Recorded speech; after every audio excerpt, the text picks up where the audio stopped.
जोरदार तालियों से अली जनाब सैयद इम्तियाज जलील साहब को यहाँ पर इस्तकबाल किया जाना है। साथ ही में जमीर खादी साहब से गुजारिश करता हूँ कि महाराष्ट्र मजलिस इत्तेहाद मुस्लिमीन के जनरल सेक्रेटरी जनाब मौलाना महबूब रहमान फारूकी साहब का यहाँ पर इस्तकबाल करें। वक्त की कमी है, खासदार इम्तियाज जलील साहब को बात भी करनी है, इब्तिदा भी करनी है, आपको उनको सुनना है। हमारे बीच में यहाँ पर मौजूद नासिर सिद्दीकी साहब, कारपोरेटर अजीम खान साहब, कारपोरेटर जनाब रफीक पठान साहब, शहर सदर शारिक नक्शबंदी साहब, इन तमाम का मोहल्ले की जानिब से इस्तकबाल किया जा रहा है।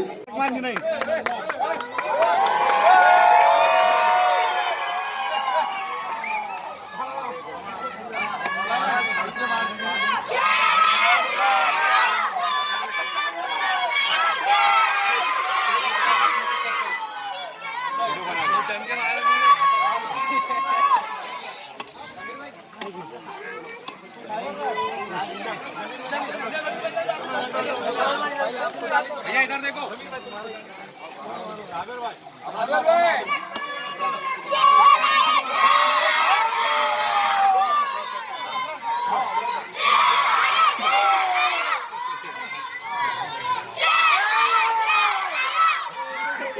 बस बस जमीन में, बस बस बस बस बस जमीन में भैया। अरे यार तुम्हारा यार क्या कर रहे हो यार तुम लोग। इधर देखो जमीर सर, जमीर सर, जमीर सर, जमीर भाई इधर देखो। जमीर सर थोड़ा पीछे, थोड़ा वो बोर्ड बता दो, थोड़ा मौलाना महबूब रहमान फारूकी साहब, शहर सदर शारिक नक्शबंदी साहब, इस वार्ड के रूहे रवा कॉरपोरेटर जमीर अहमद कादरी साहब, साबिक जिला सदर MIM शेख अहमद साहब, अजीम खान साहब कॉरपोरेटर, रफीक खान साहब कॉरपोरेटर, परवेज खान साहब आरिफ कॉलोनी, अशफाक भाई, मखदूमी सर, और यहाँ पर बैठे हुए तमाम बुजुर्गों, नौजवान साथियों और पर्दा नशीन इज्जतदार माओ बहनों, अस्सलाम वालेकुम रहमतुल्लाहि व बरकातहू। दोस्तों, आज हम जो ये इफ्तिताह कर रहे हैं, तो मैं आपको ये यकीन के साथ कहता हूं कि औरंगाबाद शहर में हम खुद कॉरपोरेटर भी है और हमारे साथ कई कॉरपोरेटर्स हैं, लेकिन जितने कॉरपोरेटरशिप के अंदर उद्घाटन के लिए, रोडों के कामों के लिए, तरक्याती कामों के लिए आरिफ कॉलोनी में आना हुआ, औरंगाबाद शहर के किसी वार्ड में जाना नहीं हुआ। मैं ये यकीन के साथ कहता हूं कि जमीर अहमद कादरी साहब ने इस वार्ड का नक्शा बदला है और आप लोगों की दी हुई ताकत, आपने जो मजलिस के ऊपर भरोसा किया था, आपने मजलिस को जो परवान चढ़ाया था, आप लोगों के ही दुआओं की वजह से कारपोरेशन में बेहतरीन नुमाइंदगी करते हुए इस वार्ड के, मैं समझता हूं कि एक मिसाली वार्ड है।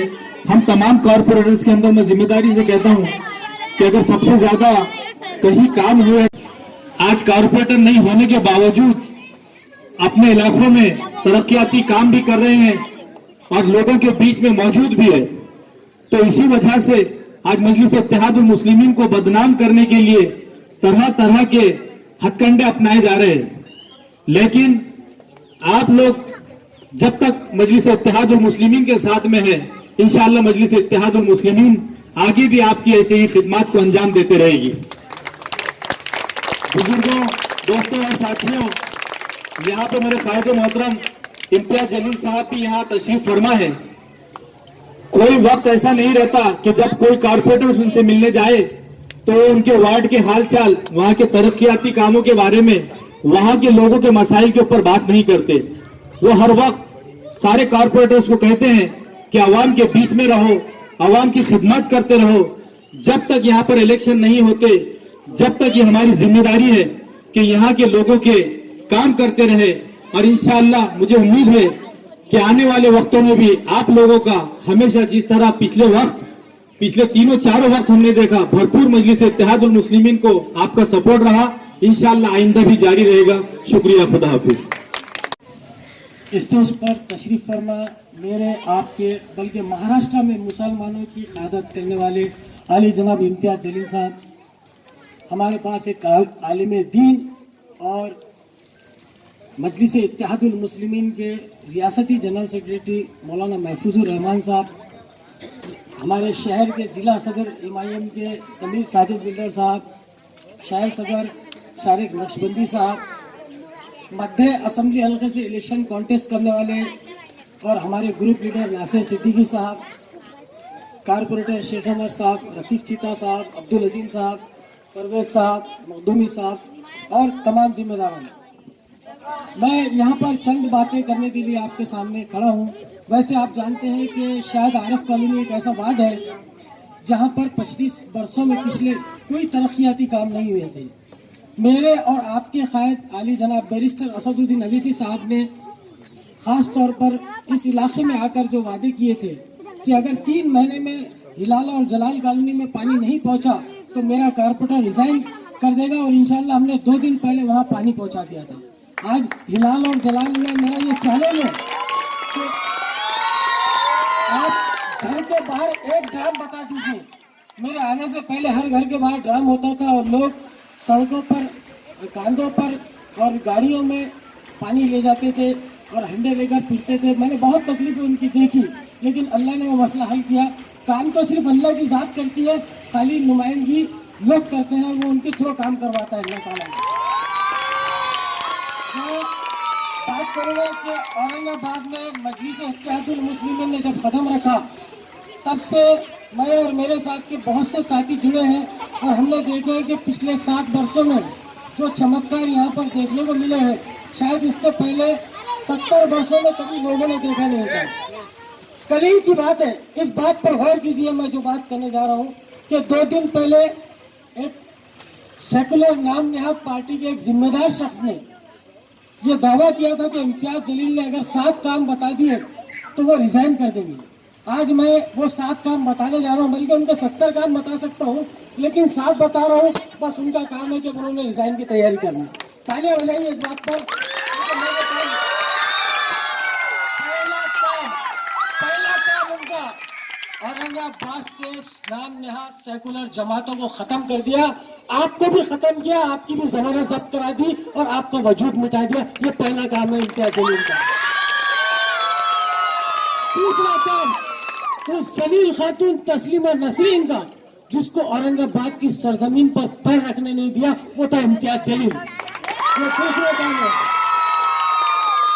तीसरा काम 26 वार्डों में मजलिस इत्तेहादुल मुस्लिमीन जीती और जहां कहीं भी कोई काम हुआ है वो सारा सहरा जाता है इम्तियाज जलील के सर पर। फिर आरिफ कॉलोनी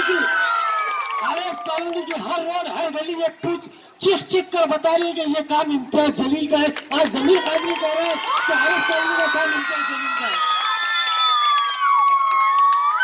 चौथा काम 200 बेड का अस्पताल को मंजूरी दिलाना और उसके लिए बहुत ज्यादा लड़ना, और इंशाल्लाह वो काम शुरू होगा। वो भी काम इम्तियाज जलील का है। ये मौलाना के लिए चौथा काम है। 5वां काम वो है कि 25 साल तक एक शिवसेना का खासदार यहाँ पर बैठा था। ये वही शिवसेना है जिसने एनसीपी और कांग्रेस से इत्तेहाद करके इख्तियार बनाया है, उसे उतारने का वो था इम्तियाज जलील का। छठा काम यह है कि लॉकडाउन के अंदर जो गरीब मजदूर फंसे थे उन्हें अपने घरों तक पहुंचाने का काम किया, वो था इम्तियाज जलील जो यहाँ बैठा है। और एक काम मेरे खासदार का आप सुन ले कि शहर में कई सड़कें बन रही है। एक काम 100 कोटी का हुआ, एक काम 150 कोटी का हुआ, और वो सारी रकम लाने का काम भी मेरे कायद इम्तियाज जलील ने किया। ये छठा काम था। 7वां काम ये है कि मेडिकल घाटी अस्पताल में बहुत सी अद्वियात से लेकर मरीजों की परेशानी को दूर करने से लेकर एम्बुलेंस से लेकर और क्या क्या मौलाना गिनाऊं, 12 पुल्ला गिनाऊं, क्या शहर की कई सड़कें गिनाऊं, मैं तो आपको 70 काम गिना सकता हूँ। बहरहाल आपकी जमानत जब्त हुई थी, आपको काबिल बर्दाश्त नहीं है। अगर कोई मजलिस का कार्यकर्ता आपके साथ जाता है, बड़ी खुशी की बात है। लोड शेडिंग में किसने अपने ऊपर केस लिया, वो था इम्तियाज जलील। अभी व्यापारियों के ऊपर आपका कोई एनसीपी का खासदार पर कभी आपने सुना है कोई गुना दाखिल होता है? ये वो इम्तियाज जलील है जिनके ऊपर 7 गुने दाखिल हुए। ये गुने हुए मिल्लत के लिए, शहर के लिए, तमाम लोगों के लिए ये मेरे कायद इम्तियाज जलील ने ये कारनामा किया है। ये तो मैं 8, 9, 10 काम बता रहा हूँ, 70 काम बताऊंगा जिस दिन आपके सामने आऊंगा। आप इलेक्शन लड़िए, मैं आपको एक चैलेंज कर रहा हूँ, आप वार्ड से इलेक्शन जीत के बता दीजिए तो मैं मानूंगा आप मेरे कायद के 7 काम की बात कर रहे हैं। मैं चैलेंज से कहता हूँ कि तुम्हारी एक सीट भी यहाँ पर आना मुमकिन नहीं है, क्योंकि ये मजलिस का घर है, ये औरंगाबाद असद साहब का घर है, ये अब्दुल साहब का घर है। यहाँ पर तुम्हारी औकात क्या है तुमको महसूस हो जाएगी। आइए इलेक्शन में देखते हैं। मेरा कायद भी 7 काम की बात करते हैं, आप कारपोरेटर थे, आप एक काम बताओ गाजीपुर में आपने किया क्या। मैं तो आपको चैलेंज कर रहा हूँ कि जो काम मजलिस ने यहाँ किया है, औरंगाबाद के 25 वार्डों में जो काम हुआ है वो इम्तियाज जलील की बदौलत हुआ है। इम्तियाज जलील के कारपोरेटर ने जो काम किया है वो इम्तियाज जलील की बदौलत हुआ है। मैं इससे बहुत ज्यादा बोल सकता हूँ, लेकिन मेरा साहिब मोहतरम को जाना है। और साथ में शेख अहमद साहब ने भी इशारा किया है कि माइक ये छोड़ते नहीं, जाते जाते उनके लिए एक शेर कर रहा हूँ कि कितने कमजोर ये गुब्बारे चंद सांसों में फूल जाते हैं, और जब कमीने उरूज पाते हैं अपनी औकात भूल जाते हैं। हमारे हरदिल अजीज कायद सैयद इम्तियाज जलील साहब, जमीर कादरी साहब, शेख अहमद साहब, नासिर साहब, सैयद शारिक साहब और समीर साहब, अजीम भाई और हमारे कारपोरेटर हजरात, मुहिब्बान मजलिस, अजीज दोस्तों, बुजुर्गों, नौजवानों, मेरी इज्जतदार माँ और बहनों, ये इंतहाई खुशी और मसरत का मौका है। मजलिस इत्तेहादुल मुस्लिमीन ने, हमारे जिम्मेदारों ने जो वादा किया था इस वार्ड के अंदर आकर, खास तौर पर बैरिस्टर असदुद्दीन अवैसी साहब ने जो एतमाद हासिल किया, एतमाद किया था जमीर कादरी साहब के ऊपर, और उम्मीदें वाबस्ता थी। जिस वक्त हम महल्ले में घूम रहे थे, बहुत सारे लोग शक और शुबा में मुब्तला थे, बहुत सारे लोग ये समझते थे कि ये क्या काम कर पाएंगे, ये सहाफी है, नजाकत से रहते हैं। लेकिन इस वार्ड के लोगों ने उन्हें धूप के अंदर, बारिश के अंदर, यहाँ के वार्ड के पब्लिक के मसाइल में घूमते फिरते गली कूचों के अंदर दिन रात एक करके उन्होंने इस वार्ड को ऐसा चकाचौंध कर दिया है कि लोग पूरे शहर के अगर किसी वार्ड का मुआयना करने आते हैं कि अच्छा वार्ड कौन सा है या अच्छे कारपोरेटर ने कौन सा काम किया है, तो उस वक्त कोई भी इनकी तरफ इशारा करता है कि जमीर कादरी साहब के जो है वार्ड में जाकर आप देख लीजिए रोड का और लाइटों का और सारी चीजों का कितना बेहतरीन इंतजाम है। लेकिन हम समझते हैं कि इसके बावजूद कुछ लोग सिर्फ हसद की बुनियाद पर खामोखा जो है एतराज या मुखालिफत करते रहते हैं। उनके लिए मैं जमीर कादरी साहब की तरफ से एक शेर उनकी नजर कर रहा हूं मुखालिफिन और हासिदीन को। ये कहते हैं कि मुझे यकीन के महफिल की शमा हूं मैं, मुझे यकीन के महफिल की शमा हूं मैं, उन्हें ये डर के महफिल खराब कर दूंगा। वो खामोखा अंदेशों में रहते हैं। इन्होंने तो दुश्मनों के भी काम किए, जिन्होंने इनको वोट नहीं दिया उनके घरों के सामने भी जाकर उनका काम किया, खिदमत की, एक अच्छा अंदाज इख्तियार किया। अजीज दोस्तों और बुजुर्गों, मजलिस इत्तेहादुल मुस्लिमीन की जमान जब से कमान जो है हमारे सैयद इम्तियाज जलील साहब ने संभाली है पूरे महाराष्ट्र की, उस वक्त से हम ये देख रहे हैं कि हमारे मजलिस के कारकुनान के अंदर एक जबरदस्त जोश है, काम का जज्बा है, और वह हर अंदाज से ये काम करना चाहते हैं। बैरिस्टर असदुद्दीन अवैसी साहब के हाथों को मजबूत करना चाहते हैं। मजलिस इत्तेहादुल मुस्लिमीन ने इस मुल्क के अंदर गली से लेकर जो है हुकूमत के ऐवानों तक के ये साबित कर दिया कि अच्छे और सच्चे लोग और ईमानदार लोग जब कारपोरेटर बनते हैं, जब एमएलए और एमपी बनते हैं, तो किस कदर जो है इनकलाब पैदा हो जाता है। माशाअल्लाह हम ये देख रहे हैं कि मुस्लिम क़ियादत का असर यह है कि जहां पर पुलिस के डंडे पड़ा करते थे, इंतहाई जुल्म हुआ करता था, आज हर गली कूचों के अंदर और शहर और उसके अलावा देहातों के अंदर सैयद इम्तियाज जलील साहब पहुंच जाते हैं और मजलूमों की मदद करते हैं। और परेशान हाल लोगों के लिए जो है नुमाइंदगी करते रहते हैं। हमें यह मालूम नहीं था कि कलेक्टर की जो ऑफिस में बड़ी मीटिंगें हुआ करती है हर मंडे को, लेकिन इम्तियाज जलील साहब जब से उसमें शिरकत कर रहे हैं, हर मंडे को एक या दो ऐसे कामों की सिलसिले में वो ललकारते हैं, उनके जमीरों को बेदार करते हैं, सोए हुए लोगों को जगाने की बात करते हैं और पब्लिक के एतबार से वो नुमाइंदगी करते हैं कि उनका दुश्मन भी ये कहता है कि जब से इम्तियाज जलील आए उस वक्त से ये काम हो रहा है। अभी हाल ही में कई मीटिंगों के अंदर अभी जो मसाइल को इन्होंने उठाया है, जिस बेबाकी के साथ लोग ये महसूस करते हैं कि जो आदमी हुकूमत के ऐवानों में पार्लियामेंट में बोला करता है वो यहाँ पर भी खामोश नहीं रहता है, बल्कि उन्होंने एक तारीख मुरतब कर दी है सबसे बड़ी कि इस मुल्क के अंदर किसी एमपी ने, किसी एमएलए ने कभी भी जिंदगी में जो है पब्लिक के खातिर कोर्ट के अंदर, हाई कोर्ट के चीफ जस्टिस के सामने वो नुमाइंदगी की है कि एक तारीख इन्होंने मुरतब कर दिया है। हम इस वक्त में सैयद जमीर साहब ने जो काम किए हैं उस काम के सिलसिले में पूरी पब्लिक की तरफ से और मजलिस की तरफ से इनका शुक्रिया अदा करते हैं। अल्लाह ताला इन्हें खूब तरक्कियों से नवाजे। व आखिर दावाना अल्हम्दुलिल्लाह रब्बिल आलमीन।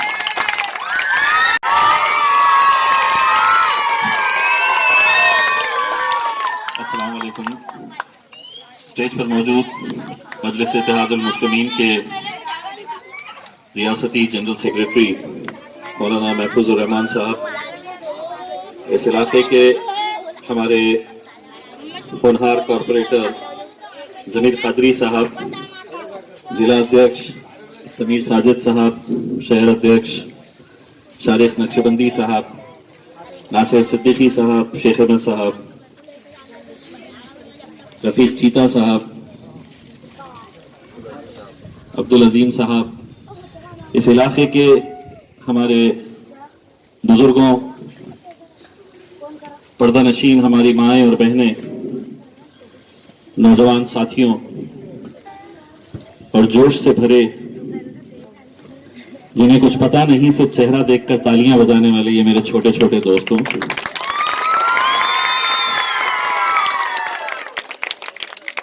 मैं आप लोगों का तहे दिल से शुक्रिया अदा करता हूं कि अल्हम्दुलिल्लाह आप लोगों ने जो एक यकीन और एक भरोसा हम पर जताया था कि मजलिस इत्तेहादुल मुस्लिमीन यहाँ पर चुनकर आएगी तो हमारे मसले, हमारे तरक्याती काम जो है उसको अंजाम देंगे। अपने तौर के ऊपर हर कॉरपोरेटर ने अपने अपने इलाकों के अंदर एक बदलाव लाने की कोशिश की, वहां पे जितना हो सकता था तरक्याती काम को अंजाम दिया, ये जानते हुए कि महानगर पालिका के अंदर सत्ता शिवसेना और भारतीय जनता पार्टी की और किसी भी मजलिस के इलाके के अंदर फंड्स निकालना, तरक्याती काम करना, इसके बीच में कैसी रुकावटें आती है, शायद इस बात का अंदाजा आप लोगों को नहीं होगा, लेकिन मैं ये महसूस करता हूं कि आज जब मैं खासदार बना हूं तो केंद्र सरकार से, मोदी सरकार से अपने इलाके के लिए अगर कोई तरक्याती काम है तो उसके लिए फंड्स लाना कितनी मुश्किल बात है। उसी तरह से आज महाराष्ट्र के अंदर शिवसेना, कांग्रेस और राष्ट्रवादी कांग्रेस की सरकार है। ये लोगों ने तय किया है कि हम पूरे महाराष्ट्र में किसी भी राजनीतिक पार्टी के नेता को हम तरक्याती कामों के लिए फंड्स देंगे और हर एक ने यह तय किया है कि अगर हम किसी को फंड नहीं देंगे तो वो इम्तियाज जलील को नहीं देंगे।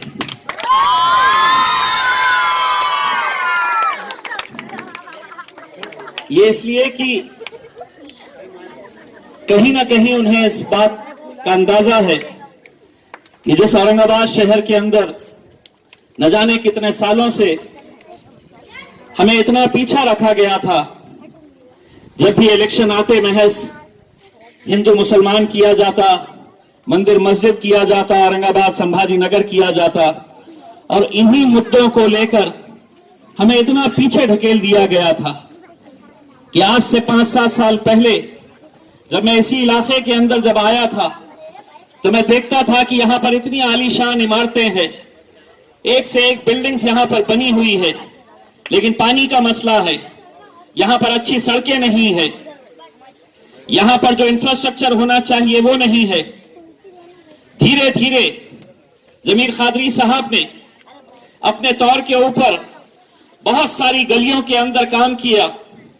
मुझे बता रहे थे कि तकरीबन 64 गलियों का काम किया गया है।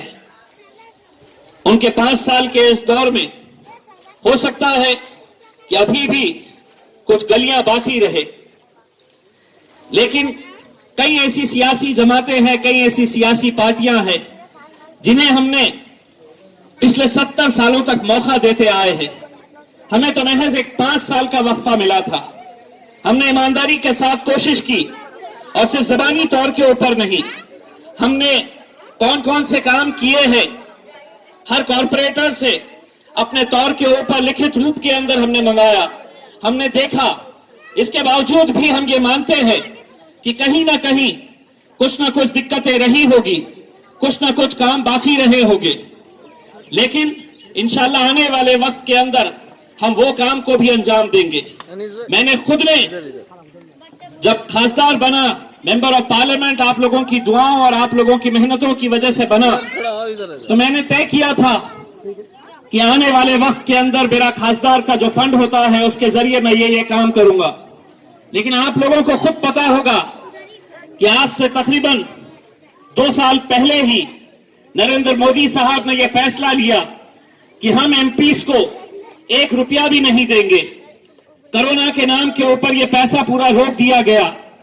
हमने पार्लियामेंट के अंदर खड़े रहकर मोदी साहब से सवाल किया, हमने ये कहा कि ये पैसा जो है ये हम अपने लिए नहीं, अपने इलाके के लिए हम खर्च करते हैं। अगर 2 साल अगर आप 1 रुपया भी नहीं देंगे तो हम क्या जवाब देंगे? लोग हमसे जब सवाल करेंगे तो हम उन्हें क्या बताएंगे कि ये पैसा क्यों नहीं मिल रहा है?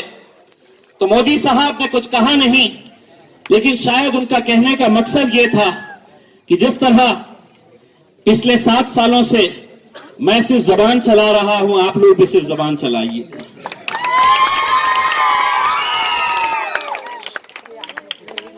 लेकिन आने वाले वक्त के अंदर हम पूरी ताकत के साथ लड़ेंगे, क्योंकि हमें मालूम है कि यहां पर अगर कुछ काम करवाना है तो इतनी आसानी से होते नहीं, हमें लड़ना पड़ता है, और हम लड़े हैं। जिस तरह से मौलाना साहब ने, जमीर साहब ने बताया है कि मैं 7 साल पहले जब यहां पर एक आमदार की हैसियत से खड़ा था तो मेरे ऊपर एक सादा सा एनसी नहीं था, किसी को थप्पड़ मारने का एक एनसी नहीं था, किसी को गाली देने का एक केस नहीं था। लेकिन आज 7 सालों के अंदर मेरे ऊपर डकैती का तक केस लगाया गया है। वो इसलिए लगाया गया है कि चेलीपुरे की एक शराब की दुकान हम बंद करवाने के लिए गए तो उस दुकान वाले ने पुलिस स्टेशन के अंदर ये कंप्लेन करवाई और कहा कि मेरे गल्ले में से, मेरे शराब की दुकान में से 237 रुपये गायब हो गए, तो पुलिस वालों ने डकैती का केस हमारे ऊपर कर दिया। अभी परसों जो दुकानदारों के ऊपर खोलने के लिए 200 रुपये स्क्वायर फीट के हिसाब से जुर्माना इकट्ठा किया जा रहा था, छोटे छोटे गरीब दुकानदारों से 10-10 हजार, 20,000, 2 लाख रुपए तक की फाइन इकट्ठा की जा रही थी। उनके लिए जब लाने के लिए गए तो कैसे कैसे केसेस रजिस्टर किए गए, दंगा किए, राइटिंग का केस मेरे ऊपर लाया गया, और राइटिंग के केस के साथ एक केस ये भी डाला गया कि दंगा करते वक्त तेज हथियार इनके पास थे, जबकि वहां पर 15 कैमरामैन मौजूद थे। ये किनके इशारों के ऊपर किया गया? ये उनके इशारों के ऊपर किया गया जो आज सत्ता के अंदर बैठे हैं। शिवसेना के बड़े बड़े नेताओं ने, राष्ट्रवादी कांग्रेस के बड़े बड़े मंत्रियों ने फोन किया और यहां पर यह दबाव डाला। रात में 12 बजे उस ऑफिसर को कहा गया कि तुम जाओ क्रांति चौक पुलिस स्टेशन के अंदर केस रजिस्टर करके आओ। वो समझे कि केस रजिस्टर होगा। दूसरे दिन इम्तियाज जलील हमारे पास आएगा, पेट में मुंडी डालेगा, गिड़गिड़ाएगा और ये कहेगा कि आप ऐसे केसेस मुझ पर कैसे डाल रहे, आप ये केस वापस लीजिए। लेकिन उन्हें इस बात का अंदाजा नहीं है, मजलिस इत्तेहादुल मुस्लिमीन का खासदार है, अगर झुकेगा किसी के सामने तो सिर्फ अपने रब के सामने झुकेगा, किसी की औकात नहीं है हमें झुकाने की। ये समझे हम डरेंगे, डरना हमारी फितरत में नहीं है और इसलिए हम डरते नहीं है क्योंकि हम अकेले नहीं है। हमें मालूम है कि मैं अकेला नहीं हूं, मेरे साथ दुआओं का ये काफिला मेरे साथ चलता है, ये दुआओं का काफिला मेरे साथ चलता है, मेरी माँ और बहनों की दुआएं मेरे साथ चलती है। तो सारी कोशिशें होने के बावजूद भी हम डटे हैं और यकीनन आगे भी हम लड़ते रहेंगे अपने हक के लिए, अपने इलाकों के काम करने के लिए। आज कोई ये नहीं कह सकता है कि मजलिस इत्तेहादुल मुस्लिमीन के जिन नुमाइंदों के बारे में ये कहा जाता था, जिस पार्टी के बारे में ये कहा जाता था, ये महज मुसलमानों के लिए बनी है, मुसलमानों के काम करती है। हाँ, इसलिए कि आपने कभी इन इलाकों के अंदर झांक कर नहीं देखा, लेकिन आज ऐसे कितने ऐसे इलाके हैं जहां पर हिंदू भाई हमें बुलाते हैं तो हम वहां पर भी जाते हैं और वहां पर भी उतना ही काम करते हैं जितना हम आरिफ कॉलोनी के अंदर काम करते हैं। इसीलिए आज लोग मजलिस को एक अलग नजर से देख रहे हैं और यही बात बहुत सारे लोगों के अंदर खटक रही है। बहुत सारे लोगों को इस बात की तकलीफ हो रही है जितना औरंगाबाद में मजलिस को कमजोर करने की कोशिश की जा रही है। हर एक ने यह फैसला किया है कि हम इस इलाके से मजलिस को खत्म करेंगे तो महाराष्ट्र के अंदर से मजलिस खत्म हो जाएगी।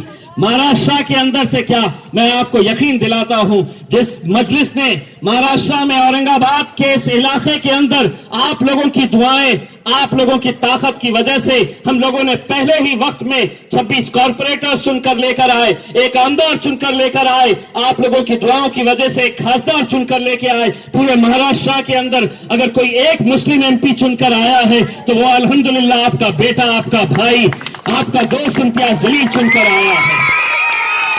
और यही दुआएं अगर आप लोगों की हमारे साथ रही तो मैं आपको यकीन दिलाता हूं कि पूरे महाराष्ट्र के अंदर इंशाअल्लाह औरंगाबाद एक ऐसा शहर रहेगा जहां पर मजलिस इत्तेहादुल मुस्लिमीन का मेयर हम यहां पर बनाएंगे, यहां पर महापौर बनेगा तो मजलिस इत्तेहादुल मुस्लिमीन का बनेगा। इसके लिए हमें सिर्फ आप लोगों की दुआएं चाहिए। मुझे मालूम है कि बहुत सारे लोग आएंगे शर फैलाने के लिए, बहुत सारे लोगों ने ठेका लेके रखा है कि इस कौम को बांटने का काम करो, तकसीम करो इस कौम को ताकि दोबारा मजलिस यहां से चुनकर नहीं आएगी। लेकिन उन्हें क्या पता है कि न जाने ऐसी क्या बातें हैं मजलिस इत्तेहादुल मुस्लिमीन और हमारे कायद बैरिस्टर असदुद्दीन अवैसी साहब के पास कि इलेक्शन का दिन आता है, वैसे तो उससे पहले कहीं पर भी रहते हैं, किसी को भी सुनते हैं, लेकिन चुनाव का दिन आता है तो खुद ब खुद हाथ पतंग के ऊपर चला जाता है।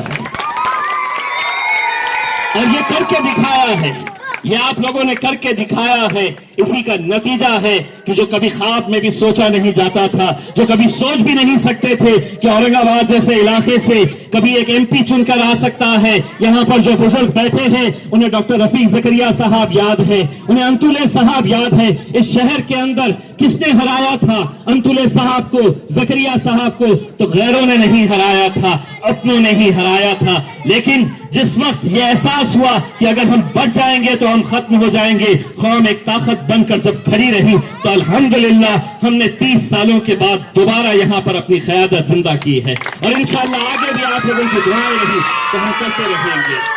मैं ज़मीर खादरी साहब को, मेरे तमाम कॉर्पोरेटर्स को मुबारकबाद देता हूँ, मुबारकबाद पेश करता हूँ। मुझे किसी ने आके कान में ये कहा कि ये प्रोग्राम खत्म होने के बाद हमारी माएँ और बहनें जो बैठी है वो मुझसे मिलना चाहती है। मुझे मालूम है कि आप मुझे क्यों बुलाना चाहती है, आपकी तकलीफ क्या है मैं अच्छी तरह से समझ सकता हूँ। पानी के बारे में कहा गया है ज़मीर खादरी साहब ने कि इस इलाके के अंदर पानी की कितनी बड़ी समस्या थी, कितना बड़ा मसला था, लेकिन धीरे धीरे उसे खत्म किया गया है। लेकिन पूरी तरह से खत्म हुआ है ऐसी बात भी नहीं है।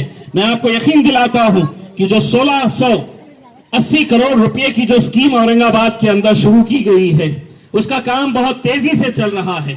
और मैं आपको यकीन दिलाता हूं कि 2024 का इलेक्शन जब आएगा, आप लोग नोट करके रखिएगा कि इम्तियाज जलील आज आपको जबान देकर जा रहा है। इस इलाके के अंदर, इस औरंगाबाद शहर के अंदर वो दिन दूर के रहेंगे जब 8 दिन के बाद, 9 दिन के बाद महज 1-1 घंटा पानी आता है। मैं आपको यकीन दिलाकर जाता हूं, इसी शहर के अंदर इंशाल्लाह हर रोज औरंगाबाद के अंदर, हर घर के अंदर पानी पहुंचेगा। इसके लिए हम कोशिश कर रहे हैं और इंशाल्लाह उसके अंदर हमें यकीनन कामयाबी मिलेगी। इतने सालों तक आपने ये तकलीफें सही है, थोड़ा वक्त मुझे भी दीजिएगा। मुझे मालूम है कि कितनी दिक्कतों के बीच में हम ये कामों को अंजाम दे रहे हैं। बस आपकी दुआएं हैं, इसीलिए ये काम हम ले पाते हैं और इसे मुकम्मल कर पाते हैं। बस थोड़ा सा और साथ दीजिएगा। इंशाल्लाह आपके जितनी भी तकलीफें हैं, जितने भी मसाइल हैं, हम उसे पूरा करने की बहुत कोशिश करेंगे। मैं ज़मीर कादरी साहब को इस बात के लिए भी मुबारकबाद देता हूँ कि आज से तकरीबन 1.5 साल पहले ही तमाम कॉरपोरेटर्स का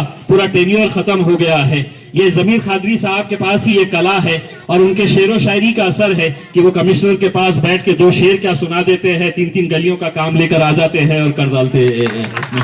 तो मैं दूसरे भी कॉरपोरेटर से ये कहूंगा कि ज़मीर कादरी साहब के साथ रोज बैठे और थोड़ी सी शायरी आप लोग भी सीख ले, तो आप लोगों को भी इसका यकीनन फायदा मिलेगा।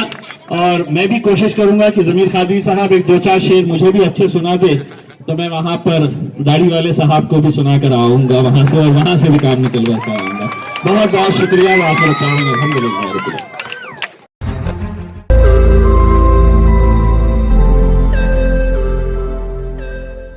रोज नई खबरों को देखने के लिए हमारे औरंगाबाद समाचार चैनल को सब्सक्राइब कीजिए और नोटिफिकेशन पाने के लिए हमारे बेल आइकन को दबाइए ताकि हर खबर की नोटिफिकेशन आपको मिलती रहे।